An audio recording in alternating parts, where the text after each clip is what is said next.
I'm heading out bush with Fen Hayes, winner of Alone Season 8. We're deep in the Idaho wilderness where I'll spend the next 2 weeks with Clay and his family at their annual elk hunting camp. I want to learn from this highly experienced American woodsman who grew up hunting, fishing and trapping, and who followed his passion into the outdoors, gained a master's in wildlife ecology, and won the most difficult long-term survival TV show on Earth. To meet up with Clay, I've flown into Boise, Idaho, USA, and hitchhiked for a day and a half to a remote road junction where we've rendezvoused via our different satellite trackers. What's happening, man? G'day, mate. Good to finally meet you. Good to see you. Had quite the trip. Yeah, I have. I just packed this stuff up and off we go. You got the fam in the car? Yep. Hello. Good to meet you. Hello, you must be Liz. Hey, Bubby. Fen. G'day, mate. Good to meet you. I love your YouTube channel. I've stolen your front seat. I should be sitting in the back. Oh, no, you're good. That's all right. This is Cedar. We got up and kind of bathed a little bit, best we could, so we didn't stink so bad. It's not a long way distance, but it just takes a long time to get there because once you get farther up in the valley, the roads just get really nasty. Clay's locking in the full drive hubs. Yeah. So these guys live a pretty unique life. For 9 months of the year they're in Idaho, either at home or out on camps like this. And the other 3 months of the year they're in Florida, living on a ranch, doing more of the same. But the family business centres around YouTube videos, primarily on Clay's channel, where he makes bows and does hunting adventures and a whole range of other stuff. And now Liz has a channel where she shows how to preserve food, camp cooking and other family adventures that they do. Fen, their 11-year-old son, has his own channel about his adventures, and Koi, their 14-year-old son, films for a lot of the family adventures as well. So they live quite a different lifestyle where they just go from one adventure to the next. This is amazing. I've never been in a tent like this. It's more like a house and there's actually a stove in there. Looks like a little generator there. And surrounding mountains are amazing, really steep. It's been snowing the last few days. You can see why it would be a good hunting place because there's so many little vantage points in different aspects. They're like set up really well, as you'd kind of expect. Clay helped me set up, well he actually set up, I watched him set up a teepee, an 8-man teepee, and put a stove in it, like a fuel stove, which I've never seen. I've never been in a tent like this. That's what's so amazing about just doing stuff in another country and you just see everyone else's kit and the way they do stuff. It's amazing. But this valley is absolutely beautiful. I can only see up there, but I know it goes up to 12,000 feet. And straight away, it just feels like home. Like I'm in the wilderness. There's no other people around. It's a place that straight away you can just feel comfortable in. What a beautiful morning. It's frosty as.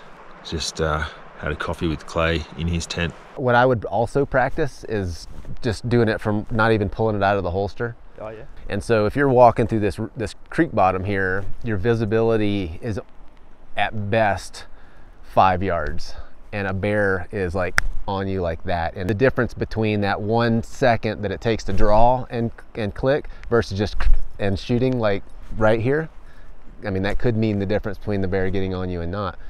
The idea with bear spray is that you're not actually trying to spray the bear.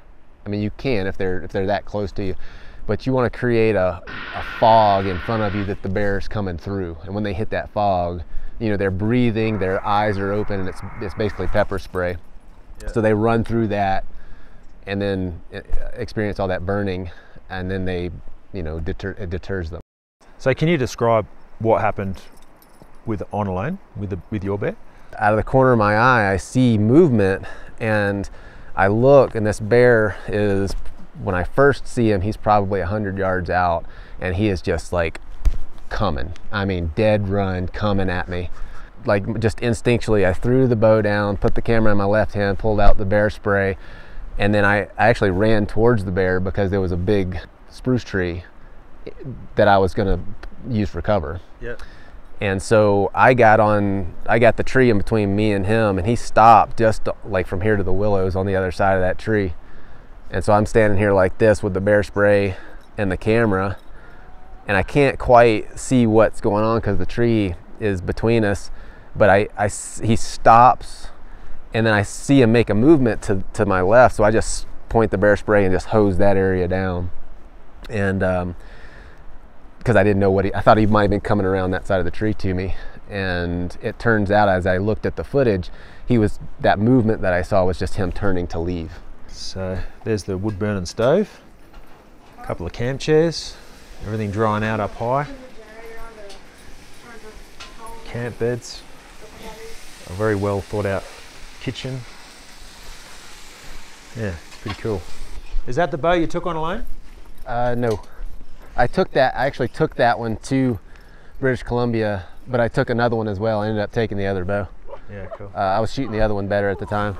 This is another, they're all homemade, I assume, right? Yep. Yep. Yeah, so this one's made out of wood called Osage orange. It's got, underneath this snake skin, there's sinew from an elk's back. They had a bear visit around camp, so he's actually got a bit of food out to help the bear come back, because you can hunt bears.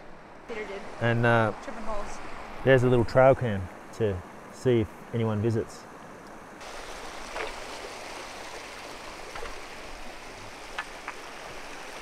What's the goal of this expedition? Well, so this ridge that we're going to sometimes holds elk, and then sometimes it doesn't.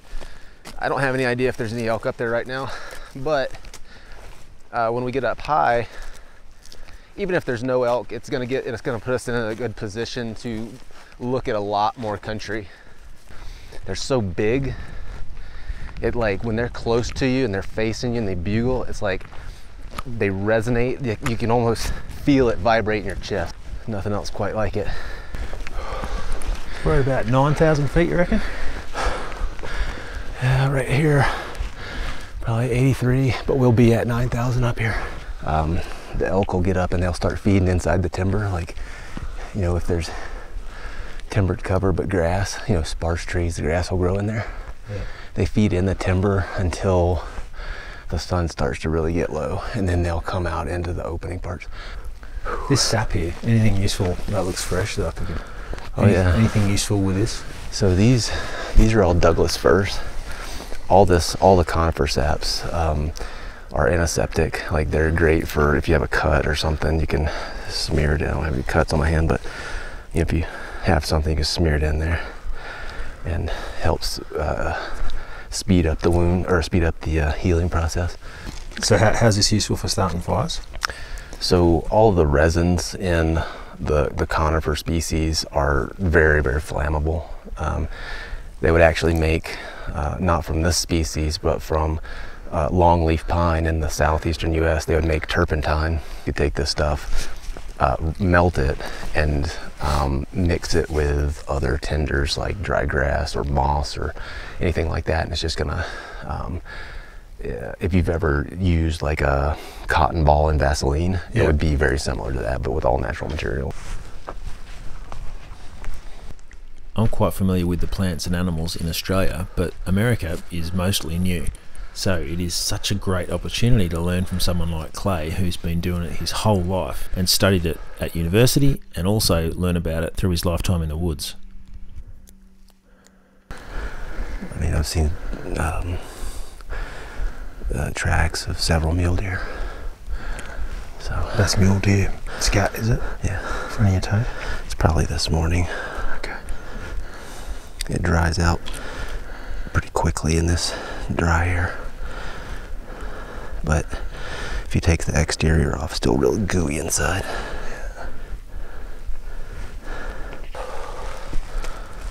So that's a cow elk, adult cow. They have these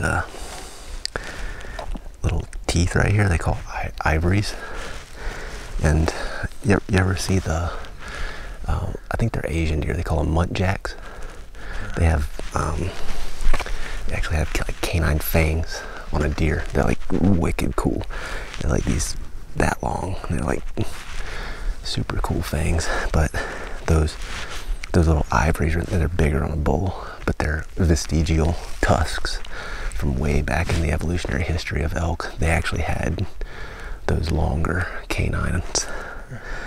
And like you can still see in their behavior some of that latent, how they'll curl when they're showing a sign of aggression, like the cows will curl their lips. Like, you know, that was a thing back, however many millions of years ago when they had like formidable teeth. That's elk sign from this morning. That elk's up here somewhere. And so, since I know that this elk is very likely up on this ridge somewhere, the thermals right now are coming up.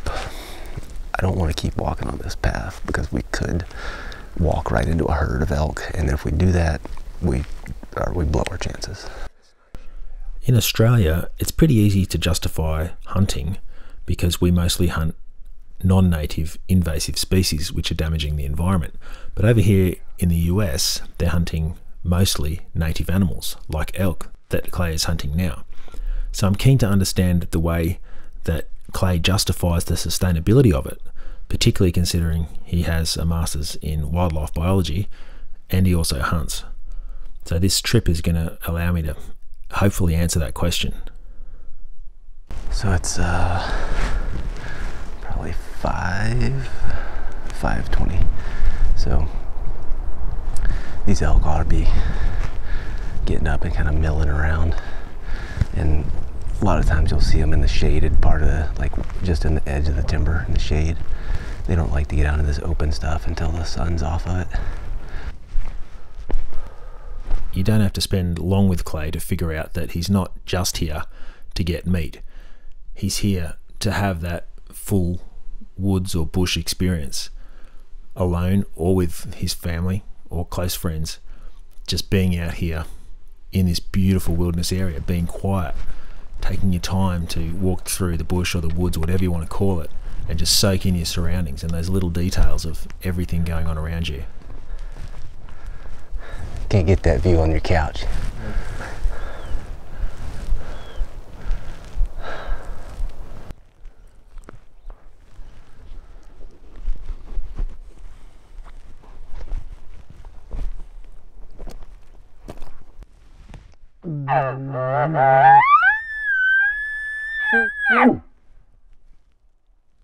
Elk do this thing called bugling, where they make that same noise to assert dominance over an area and also to locate other elk. So they can sometimes answer back with a similar call, which lets you know they're in the area, and it can also attract them as they come towards the bugling of what they think is another elk.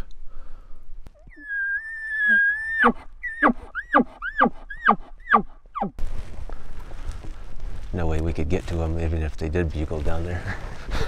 Unless you got rappelling gear. These are those white bark pines I was telling you about. These would be like very, very old, wouldn't they? Oh yeah, these trees, some of these trees are probably over 2,000 years old. Okay, let's see if we can get down from here without breaking a leg. You comfortable going down this? Yeah, I'll tell you if I'm not. Okay. Doing a little rock scrambling up here in sheep country. See how there's a cave there. This is limestone rock, which is where you get caves. There's not a lot of trails going in there. Looks like the kind of thing a bear would like to live in. Check this out.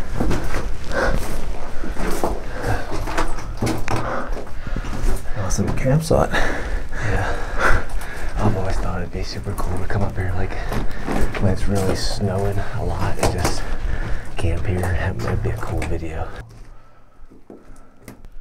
One of the things I like about Clay is that he's maintained his childhood sense of curiosity and adventure, and there's probably not a great deal to be gained from poking your head into a bear den, but this one looked like it probably had no one home, so why not?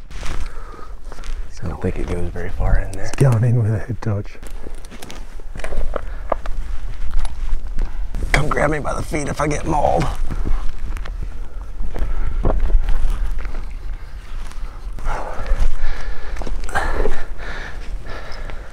Actually, it goes way up in there. Oh yeah, get it right back. Is there any other kind of animal that would live in a place like that? Cougar wouldn't. Great. They might lay up in the mouth of it. Oh, what an awesome little house though, eh?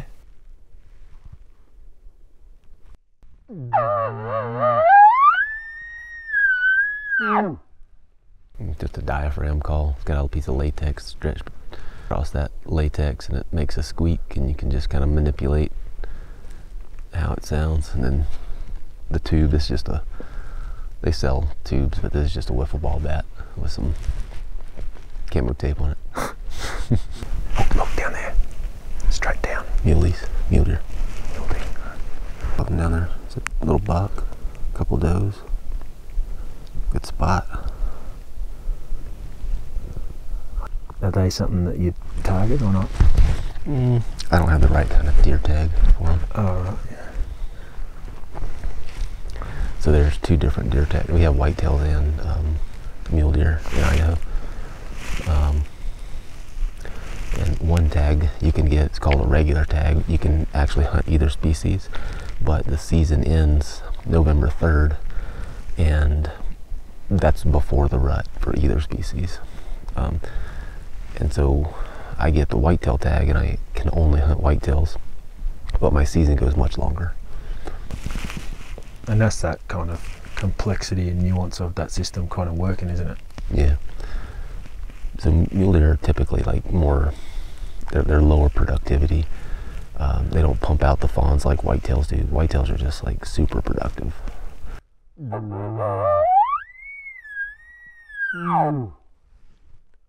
are the elk? So if you do that elk call, you'll hear something similar coming back, will you? That's the way it's supposed to work. But you know, this late in the season, they start to associate bugles with people. Right. You know, they're just too many people out hunting, and so they'll get call shy. And then it finally happened. We saw an elk. Oh, stop! Left elk. Son of a bitch.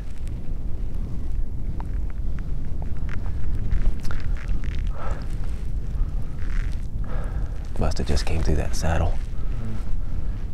It was spooked because it either saw us, heard us, or smelt us before we saw it. And it highlights how hard it is to sneak up on an elk and get within range with a bow and arrow. It's a hard thing for non-hunters to wrap their head around, is how I can say that I love wildlife and yet I want to go out and kill an elk. I would be devastated if elk numbers plummeted for some reason. But I think it's one of those things, like, it's so deeply ingrained in our being. I get a lot of comments on videos and YouTube or Instagram posts and stuff like that, and you know, previous to Alone, my audience was pretty you know, it was made up of mostly hunters, but Alone gave me exposure to so many people that are not necessarily hunters. And so I get comments from people who are just like emotionally charged, like they're, you know, hunting, there's no excuse for hunting. Hunting is cruel, and yet they're wearing leather shoes. Yeah, I mean, it's highly regulated wherever you go, in the U.S. anyway. There have been instances where, you know, the game managers perhaps have made the wrong call and issued too many tags, or had a season structure that wasn't quite right, and they drove the population down below what they wanted, but then they dial it back and the population comes back up, you know.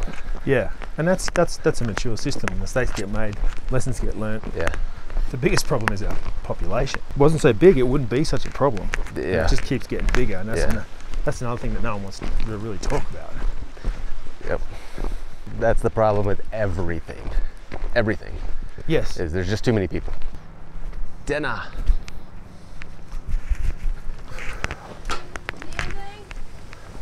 I saw not a whole lot. I saw one little bull that you could have shot had it been your season and you'd been there with the rifle.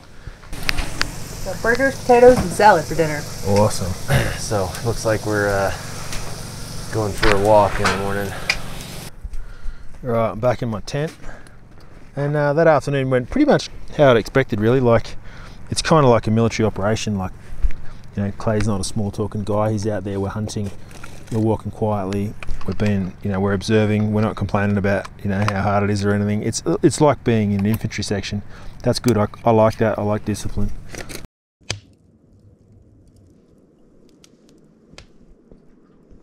And we're just about to head off, drive and then walk. We'll be out till about 10 p.m. apparently, trying to find elk. We're just about to start walking. It's about 5:30. North Star's up there, Polaris, which I identified by looking at what I call the shopping trolley. I think it's called Canis Major. But it's very easy to maintain orientation in the Northern Hemisphere. But we're 45 degrees north here, so it takes a while just to get my head around being on the other side of the earth, because everything's kind of in an opposite sense in a way. So basically hiking up a big long ridge line. The trick is just to not get in position above them so that your wind goes down to them. The wind will, just settles down into these little small valleys that come off the big ridge.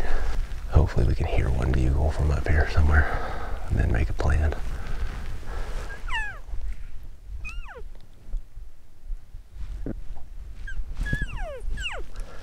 So that was a bugle. Did you hear it? No, the whistle. Oh, that. Really? It's from down there. Could be another hunter. We'll see what it does. You can actually find yourself stalking up on another hunter who's making calls, and you both think you're an elk, and you end up finding each other in the middle of nowhere, thinking the other person's an elk.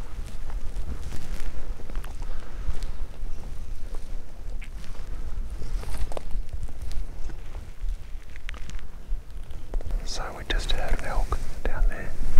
They should be moving that way, hopefully. If they come this way, it'll wind us.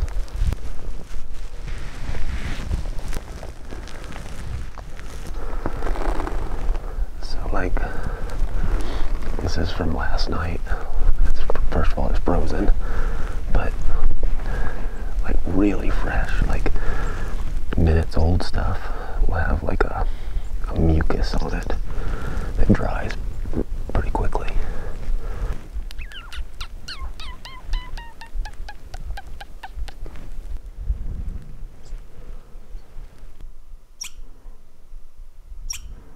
Just wanted to show you the difference between a big bull and a cow track.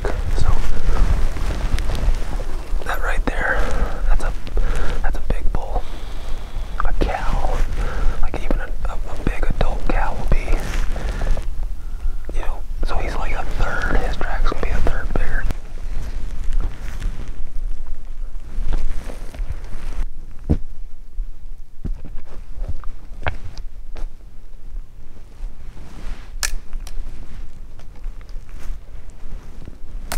We got a good chance for this evening, I think.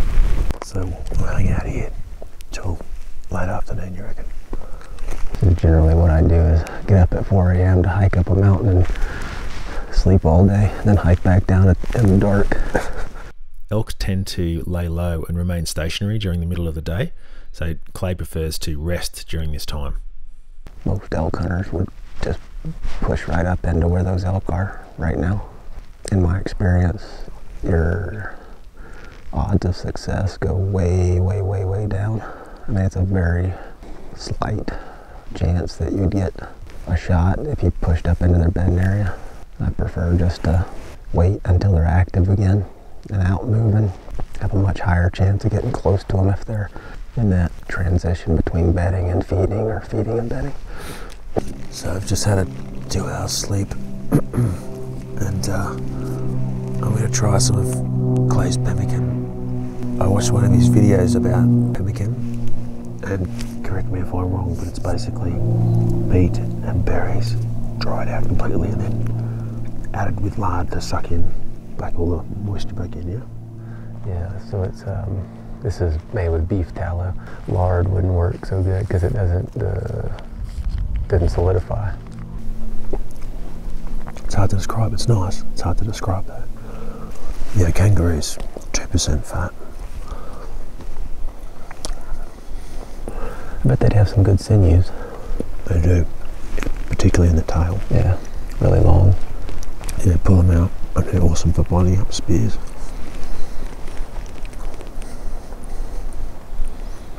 The fibula has no marrow, so it's like really good for making tools and needles and stuff. Right? It's not hollow? No, a solid bone. Like a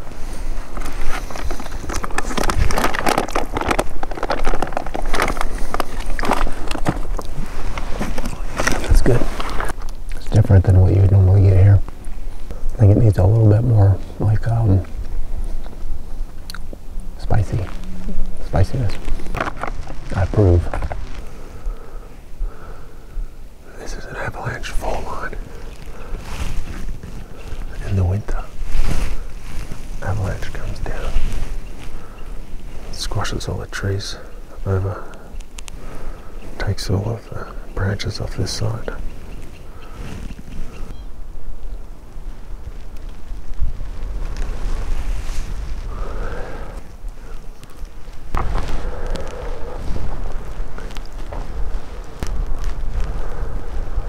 This is called fireweed.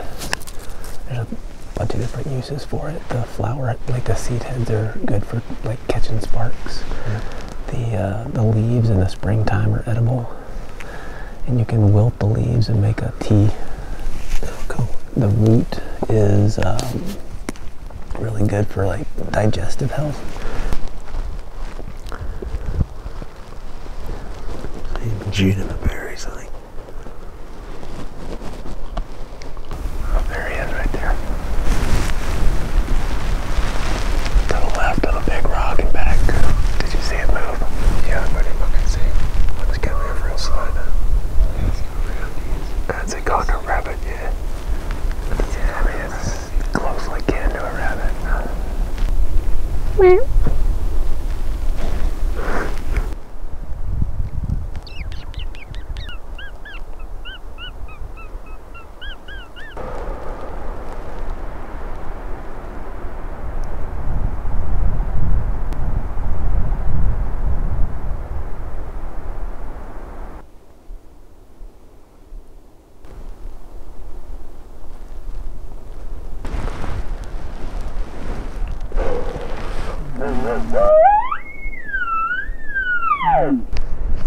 We just heard a cow calling from down there.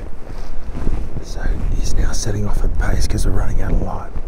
So I guess he's trying to get ahead of them to get in position. That's the fastest I've seen him move all day. Clayton is set to jump on a tree. We just heard a very solid bugle. He's close. He's coming straight towards us more than likely. We've heard the call and we can hear a large mammal moving towards us through the bush. I'm thinking this is it. Turns out it's other bloody hunters. Just as Clay had feared in the morning, there were some other hunters around. I don't know if it's just he can hear that slight difference in the way that they do their calls compared to the real animal, but there were real animals around, but it just so happens that we've come across another set of hunters whilst there is other animals around. How's it going? Good. Clay? Yes, sir. Nice to meet you. What's your name? I saw your bow and I was like, no shit, is that Clay? So I was just trying to figure out what y'all were gonna do so I don't mess you up. Did you? Oh yeah. And what was your name, sir? Mike. Pleasure to meet you, Jeff. You too. Yeah. Steve, is it? Straight from the Outback. Yeah, that doesn't get much better than that. I guess you guys have all heard of him. What's that? You've all heard of him, I guess, before. Yeah. I just envious of him, you know. I followed you back when you had your YouTube videos back, just because. Clay's a humble guy. He certainly doesn't seek out attention from people, but because he's now quite well known, particularly in the bow hunting and survival space, people are really excited to meet him, and that can add an extra layer of difficulty for someone who just likes being in the bush and being out in remote places. It can be hard to remain anonymous, even when you're hiking through the woods at night with camouflaged clothing on.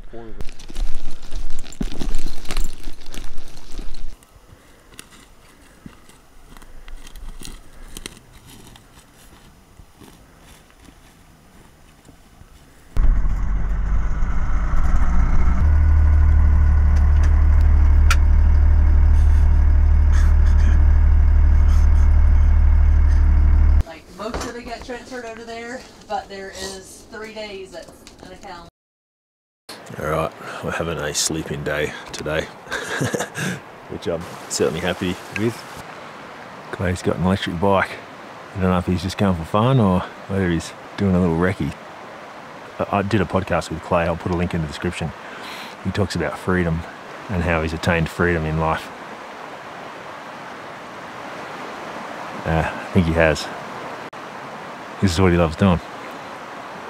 He loves hunting, he loves being out in the bush, loves his family, and he just combines them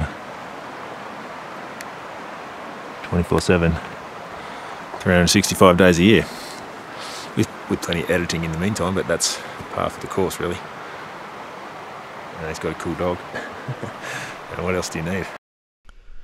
Part of being free is being able to spend quality time with your loved ones, your wife, your kids, being able to enjoy the outdoors, learning new things, creating new things, imparting knowledge, learning stuff from them, having deep and meaningful conversations, allowing your kids to pursue their passions and teaching them what you've learnt in life. And whether that's the old way of doing life or perhaps the new way of doing life. And this is what these guys are doing. It's a new way of doing life on planet Earth that's not stuck around a 9-to-5 job.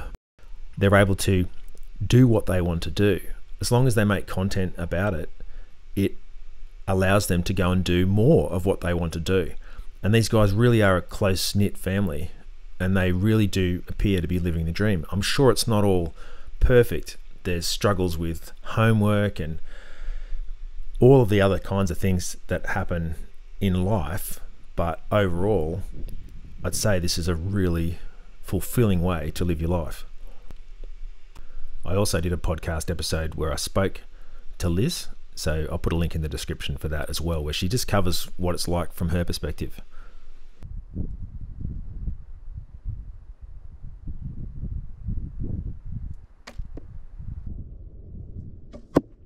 Clay constantly scans the landscape looking for elk, and he spotted some on the far side of the valley.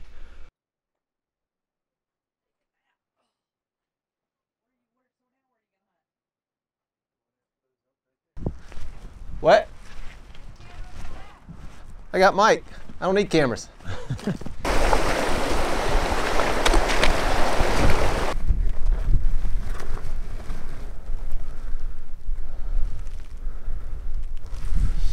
So there's a little small ridge between us and them. I think if we get down in this, we should be below that ridge and have good cover to move. Where we're aiming for, about there.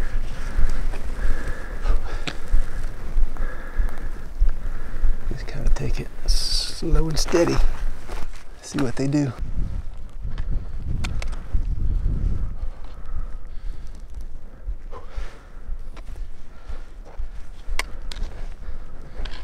We're approaching the crest. We might find it. They're already visible on the other side, which is bad. We want to get in position first.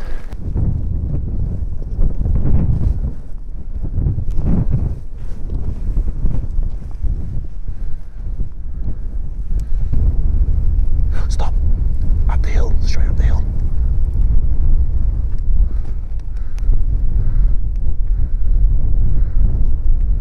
Good eye, man. That's a separate group. Nice. There's another one too. To the left. Whole bomb of them. At least if those other ones have seen us, these ones haven't. So if there's a bull in that group and he gets over here, there's two herds together, that could get real good.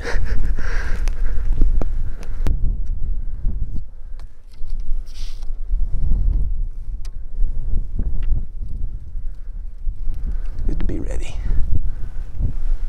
They always stop though and have a look around. Looking back to the direction.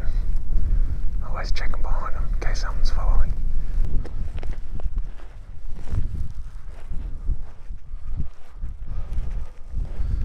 So the first herd is on the same contour level as that, or just slightly low, and that new herd's up high.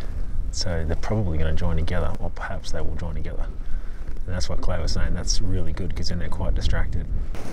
This is the perfect observation point because as I look over the crest, I'm back from it a little bit, but more importantly, behind me, there's another silhouette, so my head won't be silhouetted. So I can see one elk, which is the first group.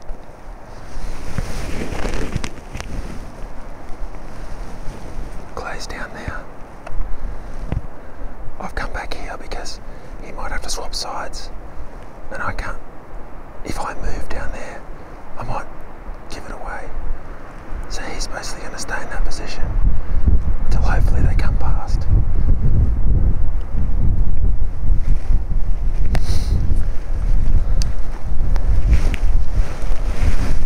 I'll just keep an eye out every now and then to see whether they're going high side or low side.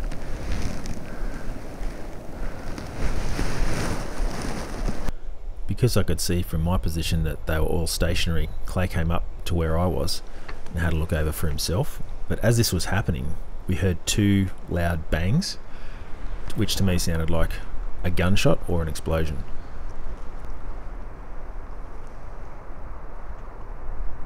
I didn't see a single elk. I didn't see any elk over there. Did I spook them when I came up this way?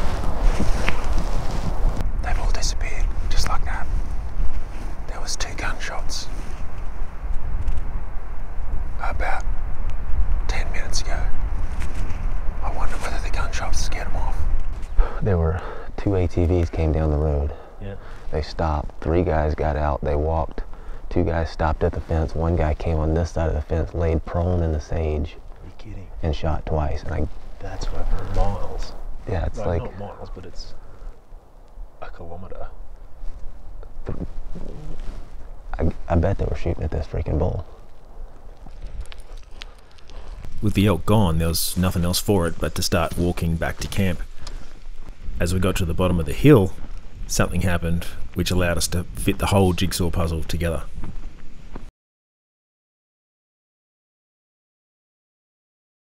So what do you reckon happened there?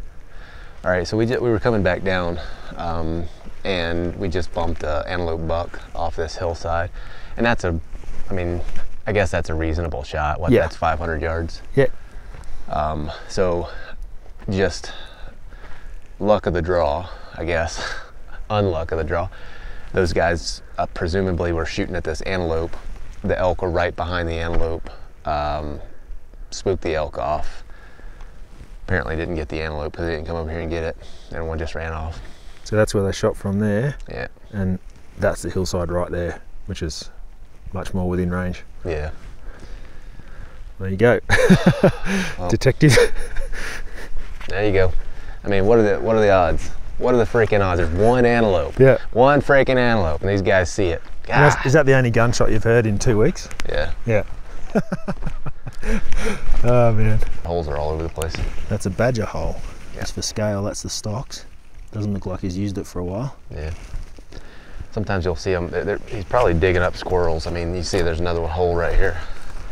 They'll dig. I've seen where those things have dug right down through the middle of a hard-packed gravel road. I mean, it's pretty amazing what they can excavate. People don't hunt badgers, do they?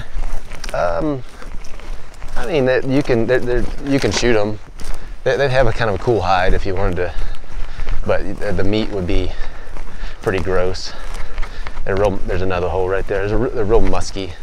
Yeah. All those animals in the weasel family are pretty musky. So after 4 days of hunting, we've still come up completely empty-handed.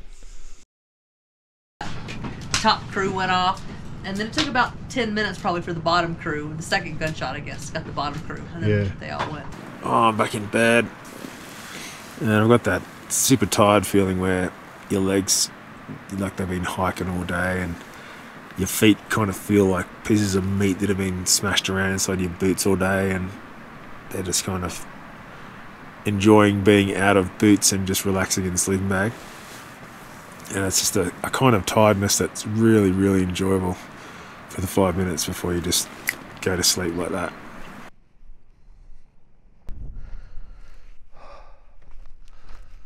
Alrighty. Slow morning off. I'm going fishing. There's two rivers that come together in a fork, and beneath that the river's going to be wider, and I'm hoping you're going to find some big bull trout in there. On the way down though, I came across some cowboys, some real life cowboys. They were up mustering the cows down from the mountains down towards the ranch for the winter months.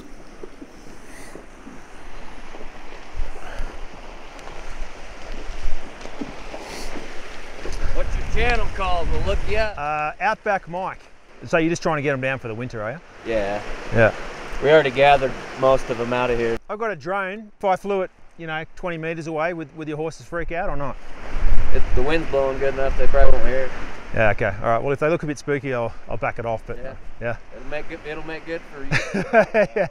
Okay. Yeah, you might go viral. Yeah. Yeah. Thanks. All right. See ya. Yeah. You're always better off fishing for trout walking upstream. Otherwise, you're disturbing stuff as you go down. You're better off casting up current. This is what I love about telescopic rods. I'm now ready to go fishing. It's got the wind straight in my face here. That's a good cast. I should have my Polaroids on. I can see into the water a lot better. So I'm wearing sunglasses. These are the ugly fish sunglasses. But looking at the moment, the polarizers aren't making as much of a difference. And I'll explain why. So that's with no polarizer. That's with. There is a difference, but it's not as much. The effect gets more when you get over this side. That's because polarization is at its maximum at 90 degrees to the sun. Look where the sun is. I'm going almost straight into the sun. So there's less effect. There's more effect. I'll just show that again. So fish want to reduce their energy. So the kind of places you want to look at behind rocks like this or like that. It's a little bit turbulent here, but that's where they'd sit. They'd sit in the eddy of that rock using a little energy, and they'd look for stuff floating down or swimming down, particularly flies, dry flies, wet flies, whatever, lures, and they're just going to dart out from behind those rocks and grab whatever you're presenting to them. Despite fishing for at least a couple of hours and trying a bunch of different lures from selters to slicers and various different colours, I still didn't manage to get a single fish to hook on. I could see a few blue, grey fish swimming through the water, but none of them would actually strike. So I eventually just fished my way all the way back to camp. As we head off in the dark on our 6th day of hunting, I'm beginning to realise just how hard it is to hunt elk with a traditional bow. You have to be able to get so close to them within, say, 30 metres or 30 yards to be able to take a shot, which means you have to manoeuvre into an ambush position and predict where their path is going to be, and that normally has to be after you've discovered them in the morning, they've rested during the day, and then you get them as they then move downhill into the grounds that they go to at night. And the proof of that is Clay, who has so much experience doing this. This is his 2nd year in a row without getting an elk with his bow, so it's extremely difficult, and this lends itself to how sustainable the practice is. It's just so difficult that you don't really impact the numbers much at all, and those numbers are still governed by strict rules that manage how many of these animals are left in the bush. Grouse. So I didn't quite hear what he said. I saw a bird fly away, and he's put a blunt tip on. So he's probably hoping the grouse is going to land in a tree, and he's going to stalk up on it.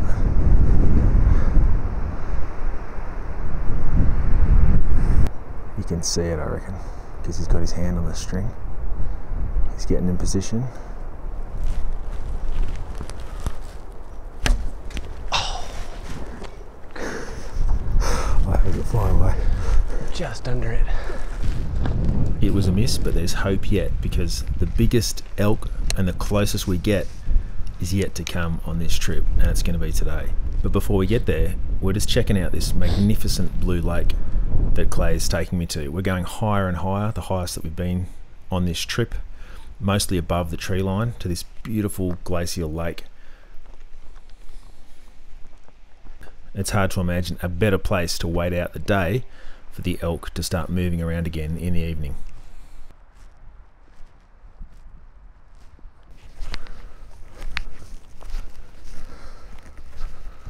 And the colours are just unbelievable.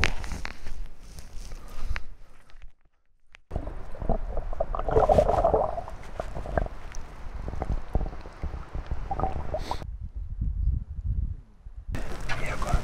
Yeah. Oh, okay, you see him. So Clay's just using his experience and knowledge of this valley to position himself in a place that he thinks they'll most likely walk past for an ambush.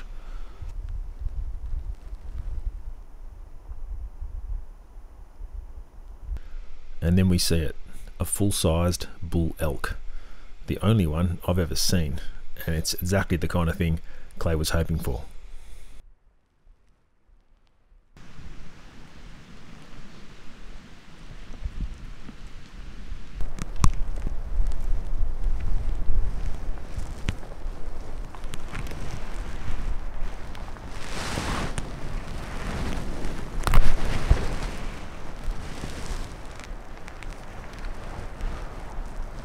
Just hang out here for a little bit, see if they come by. When I've seen them in the past, they usually come down, hit the water, and then they walk right through this area. We caught a tiny glimpse of them through the trees about 100 metres away, and they're at 90 degrees to us and walking. So Clay's sneaking ahead as quick as he can to try and get closer and ahead of them to get in position for a shot. Clay's about 50 metres ahead of me, and I'm just closing in, trying not to be seen. And then I see it. Oh, damn it. That bull just crossed up here. 100 yards. Dang it, dang it, dang it. So that's it. That's as close as I got to an elk, 100 yards. And to be within range of a shot, you need to be 30. So it just shows how hard it is. But I really appreciate Clay allowing me to be out here with him and learn from him and watch him hunt and look at the way that he interacts with the bush. It's very generous of him and his family to allow me to be out there with them, and I'm extremely grateful for the experience. This wasn't the only adventure I did out there. I did go and spend another 4 days based from their camp, where I headed out with very minimal equipment to live off the land for 4 days. I went to a different blue lake, caught fish, worried about getting wet, got rained on, and ended up hightailing it to a cave where I slept for the night to get out of the rain before heading back. So if you want to check out that video, please subscribe and it'll be up next.